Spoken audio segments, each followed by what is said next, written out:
Practical পরীক্ষা দিতে গিয়ে আমার সাথে যা হলো সব আপনাদের মাঝে শেয়ার করব।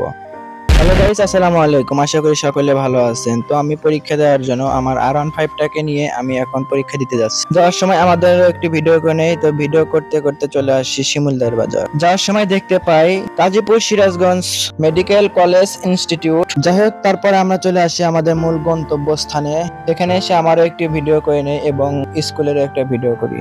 এরপর দেখতে পাই আমার ফ্রেন্ডের চিত্রের তার কোনো কিছুর নাম লেখা নাই, তো সে এখন লিখছে। এর কিছুক্ষণ পরই আমাদের একটা পরীক্ষা শুরু হয়ে যায়। তো পরীক্ষা দেওয়ার পর আমরা বাইরে একটু ঘোরাফেরা করতেছি, আর কিছুক্ষণ পর আর একটা পরীক্ষা শুরু হবে। এটুকু সময়ের ভিতরে আমরা 3 তলা ছাদে উঠে যাই। ছাদে উঠে আমরা ছবি উঠি এবং ভিডিও করি। তো ভিডিও করার সময় আমাকে অনেকে ডিস্টার্ব করছিল আমার ফ্রেন্ডরা। আমি এদিকে যখন ভিডিও করতে যাই তখন আমার ফ্রেন্ড বলে যে আমি এক ছাদ থেকে অন্য ছাদে লাফ দিব, তো একটু ভিডিও কর। তো ভাবছিলাম যে ও আবার এ পাশে চলে আসবে, তা না দেখি যে ও পানির ট্যাঙ্কি ওই দিক দিয়ে পানি পড়ছিল, ও ওখানে গিয়ে কি জানি করলো। এরপর আমরা সবাই এখান থেকে নিচে চলে যাই। এরপর আমাদের পরীক্ষাটি শুরু হয়ে যায়। পরীক্ষা শেষ হওয়ার পর আমরা সবাই এখন বাইরে চলে আসি। বাইরে এসে আমরা এখন অটোর জন্য অপেক্ষা করছি। তো অনেকক্ষণ অপেক্ষা করার পর আমাদের অটোটি চলে আসে। এরপর আমরা রওনা হই মেগা স্পারের দিকে। তো ওখানে গিয়ে কিছু ভিডিও করে নিই এবং খাওয়া দাওয়া শেষ করে আমরা আবারও বাড়ির দিকে রওনা হই। এরপর আমি পায়ে হেঁটে বাড়িতে যাচ্ছি। বাড়ি থেকে আবারও বিকেলে বেরিয়ে পড়ি বন্ধুদের সাথে আড্ডা দিতে।